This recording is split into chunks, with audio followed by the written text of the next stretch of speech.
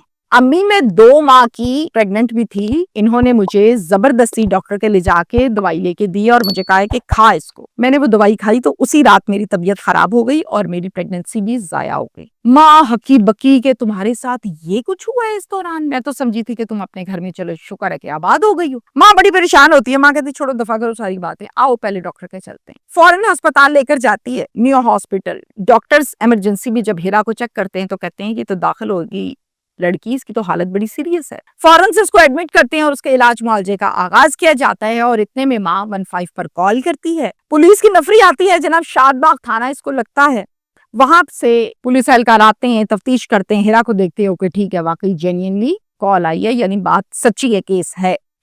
اس کے بعد ماں شاد باغ تھانے جاتی ہے اور ایس ایچ او صاحب کو جا کر تفصیل سے سب کچھ بتاتی ہے کہ میری بیٹی کے ساتھ یہ کچھ ہوا۔ ایس ایچ او کہتا ہے کہ درخواست لکھ کر دیں بی بی۔ اب اس کو درخواست لکھنی نہیں آتی، اس نے کسی کو کہہ کلا کے ایک درخواست لکھی اور پھر وہ وہاں پر ایس ایچ او کو دے دی۔ بدقسمتی ہمارے ہاں یہ ہے کہ اب تک اس درخواست پر پولیس نے کوئی کام نہیں کیا، کوئی ایف آئی آر درج نہیں کی، کوئی پرچے کا اندراج نہیں ہوا، بلکہ اس درخواست پر شوہر سے رابطہ کیا گیا اور اس کو تھانے میں بلایا گیا۔ جب شوہر تھانے میں آیا یعنی کہ نعمان، اب آمنا سامنا کس کا ہے؟ ہیرا پڑی ہوئی ہے ہسپتال میں سیریس کنڈیشن میں، اور تھانے میں آمنے سامنے ہے داماد اور ساس اور تیسری پولیس۔ نعمان آتا ہے اور آ کر پولیس والوں کو بتاتا ہے کہ جی انہوں نے میرے ساتھ دھوکا کیا ہے، انہوں نے فراڈ کیا ہے، انہوں نے اپنی پاگل لڑکی کو، مرگی والی لڑکی کو میرے ساتھ شادی کر دی اور مجھے انہوں نے بتایا بھی کچھ نہیں، میرے ساتھ فراڈ کیا ہے انہوں نے۔ یہ تو شکر ہے کہ اس کو دورہ پڑ گیا اور مجھے پتا چل گیا کہ اس کے ساتھ یہ مسئلہ ہے، یہ تو ابھی تک بھی اس بات کو نہیں مانتے۔ ماں کہتی ہے کہ دیکھو مجھے تم آلریڈی بڑا ذلیل کر چکے ہو، بیٹی میری ہسپتال میں پڑی ہے، تم اب بھی الزام لگا رہے ہو، میں نے تمہیں کہا کہ میری بچی بیمار نہیں ہے۔ پھر پولیس والوں کو کہتی ہے کہ آپ ہی کچھ کر لیں، لیکن پولیس والوں نے اس درخواست کو درخواست ہی رہنے دیا، پرچہ نہیں درج کیا، نہ کسی قسم کا ہیرا کا ملاحظہ کیا گیا۔ آپ کو یاد رہے کہ جب 15 کی کال چلائی گئی تھی، چوکی والے آئے تھے، شاد باغ تھانے والے آئے تھے، انہوں نے آ کے ہیرا کو دیکھا تھا نیو ہاسپٹل میں، جس کی سیریس کنڈیشن تھی، جو آئی سی یو میں تھی، جو وینٹیلیٹر پر تھی۔ اس کے باوجود پولیس نے اپنی آنکھوں سے دیکھا ہیرا کو، اس کے باوجود پرچہ نہیں درج کیا اور پھر ایسے پیشنٹ کا ملاحظہ بھی نہیں کرایا۔ ملاحظہ کیسے کہتے ہیں؟ میڈیکل کو۔ میڈیکل رپورٹ آج تک جب بھی ہیرا کی ماں مانگتی ہے کہ آپ لوگ کہتے ہیں کہ جی آپ لوگوں نے وہیں پہ ہسپتال میں آ کے ملاحظہ کر لیا تو رپورٹ دے دیں، تو آگے سے ہسپتال والے کہتے ہیں تفتیشی کو دیں گے، اور تفتیشی کہتا ہے کیڑی رپورٹ؟ تفتیشی کا نام ہے سب انسپیکٹر فرقان۔ جناب پرچہ درج ہوا نہیں، ملاحظہ کیا نہیں گیا، اور اگر کیا گیا تو رپورٹ ہی نہیں دی گئی۔ یہ سارے کا سارا کھاتا ہے۔ ماں کلیم کرتی ہے کہ پولیس نے پیسے کھا لیے، اس لیے یہ میری بات نہیں سن رہی۔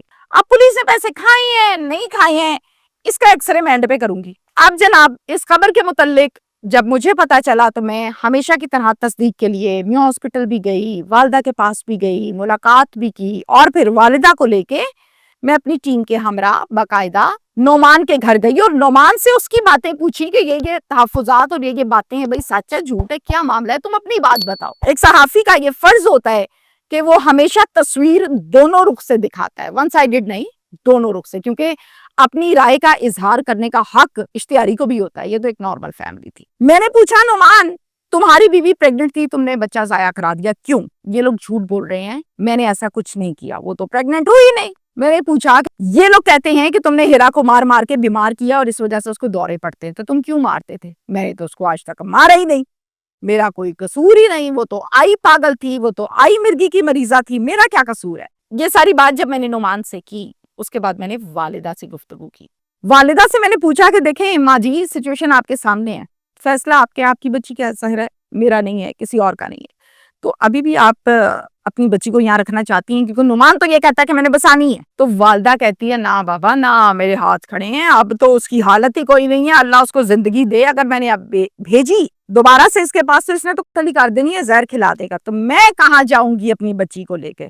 یہ سٹیٹس اس کیس کا اس ٹائم جو میں نے آپ کو بتایا یہ یہاں ہے، ہسپتال میں لڑکی پڑی ہے، ماں گلیوں کے، ہسپتالوں کے اور تھانے کے چکر لگا رہی ہے، اور نعمان صاحب اپنے گھر بیٹھے ہوئے ہیں کہ میرے ساتھ جھوٹ بولا، میرے ساتھ جھوٹ بولا۔ میسج آپ کو میں یہ دوں گی، سب سے پہلے میرا انٹرسٹ یہ ہے اس کیس میں کہ اللہ تعالیٰ ہیرا کو صحت دے، زندگی دے، خدا کی ذات وہ ذات ہے جس کے پاس مردے کو زندہ کرنے کا اختیار ہے، پاور ہے، تو اللہ ہیرا کو صحت دے۔ سب سے پہلی تو یہ بات ہے۔ اگر فرض کے طور پہ زندگی کے کسی حصے میں بیٹی کو کوئی بیماری، کوئی مسئلہ ہو جاتا ہے، اس میں کوئی برائی نہیں ہے، کوئی بھی بیمار ہو سکتا ہے، تو آپ اس بیماری کو چھپا کر پردہ ڈال کے شادی نہ کریں، جہاں شادی کر رہے ہیں اس کو سارا کچھ کھول کے بتائیں اور پھر رشتہ کریں۔ ہیرا کا کیس زیادہ بگڑا یہاں سے کہ ہیرا کو ساتھ پہلے یہ مسئلہ تھا، ماں نے چھپایا، شاید یہ سمجھا کہ اب تو ٹھیک ہو گئی، 13 سال گزر گئے، لیکن یہ مسئلہ پھر سے ابھر گیا، تو یہاں سے کیس خراب ہوا۔ اب میں آپ کو یہ بتاؤں کہ جس رشتے کا آغاز